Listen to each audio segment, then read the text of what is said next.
আসসালামু আলাইকুম ভাইয়া আপুরা, আশা করি তোমরা সবাই ভালো আছো। আমি তিন্নি বলছি, তোমাদের দোয়ায় আমিও খুব ভালো আছি। আজকে তোমাদের সাথে যে রেসিপিটি শেয়ার করব সেটি হলো সোশ্যাল মিডিয়ার সবচেয়ে আলোচিত একটা রেসিপি, ডালগোনা কফি। সাউথ কোরিয়ার এই রেসিপিটি সারা পৃথিবীময় অনেক পপুলারিটি পেয়েছে। তবে চলো আজকে শুরু করা যাক।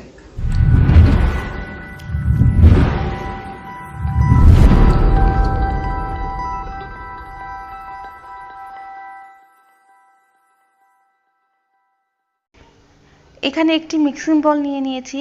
এখন আমি ইউজ করছি নর্মাল ইনস্ট্যান্ট কফি। আপনাদের কাছে যে ব্র্যান্ডেরই কফি থাকুক সেই ব্র্যান্ডের কফি ইউজ করতে পারবেন। 2 চামচ ইনস্ট্যান্ট কফি নিয়ে নেবেন, চা চামচের। এখন আমি এর মধ্যে ইউজ করব 2 চামচ চিনি।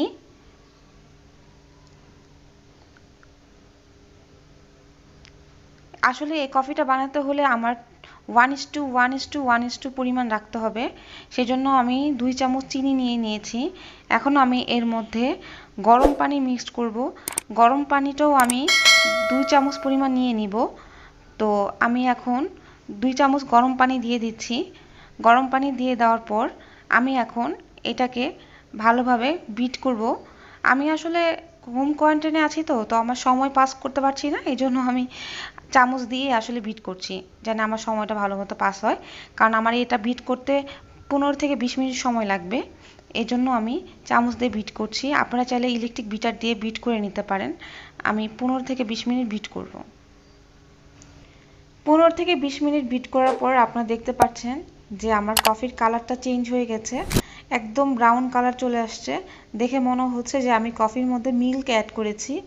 আসলে মিল্ক অ্যাড করিনি, আমি আসলে কফিটা বিট করতে করতে এরকম একটা ব্রাউন কালার চলে আসে।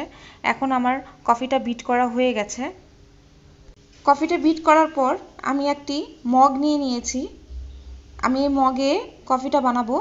তো আমি এই মগের ভিতরে 3 টুকরা বরফের টুকরো দিয়ে দিলাম। আমি এখন এর ভিতরে দুধ ঢেলে দিব। তো দুধটা আমি নর্মাল টেম্পারেচারে রেখে দিয়েছিলাম, সেই দুধটা আমি দিয়ে দিব। আপনারা চাইলে গরম দুধও ইউজ করতে পারেন, ঠান্ডাও ইউজ করতে পারেন, তবে আমি এখানে দুধটা নর্মাল টেম্পারেচারে রেখেছিলাম, সেটাই দিয়ে দিলাম। এখন আমি এর ভিতরে দিয়ে দিব যে আমি বিট করে রেখেছিলাম যে কফিগুলো, সেই কফিগুলো আমি চামচের সাহায্যে দিয়ে দিব উপরে। আমি ডালগোনা কফির একটা ইন্টারেস্টিং বিষয় শেয়ার করব। এই কফিটার নাম ডালগোনা কফি কেন হলো? এই ডালগোনা কফি হওয়ার পিছনে একটা রহস্য আছে। সেটা হলো যে একজন দক্ষিণ কোরিয়ার অ্যাক্টর ম্যাকাওতে কফি খেতে গিয়েছিলেন। তো ওই কফি শপে গিয়ে উনি একটা কফি অর্ডার করেছিলেন। সেই কফি অর্ডার করার পর যখন ওনার কাছে কফিটা প্রেজেন্ট করা হলো, উনি কফিটা খেয়ে দেখলেন যে ওনার ডালগোনা এক টফির মতো ফ্লেভার লাগছে কফিটা। তো ওর থেকে এই নাম হয়েছে ডালগোনা কফি। ডালগোনা কফির উপরে আমি কিছু পরিমাণ কফি দিয়ে দিব।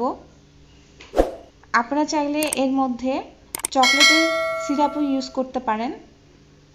আমি এর উপরে দেখার সৌন্দর্যের জন্য একটু কফি দিয়ে দিলাম।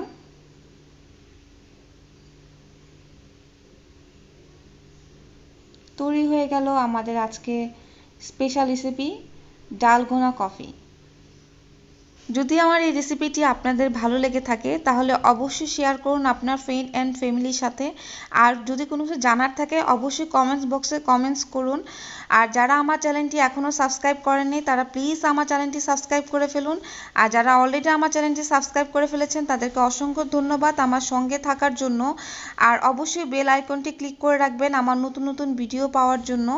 আর আরও বেশি আমার সাথে কানেক্টেড থাকতে চান তাহলে অবশ্যই এর লিঙ্ক আর ইনস্টাগ্রামের লিঙ্ক আমার ডিসক্রিপশন বক্সে দেওয়া আছে।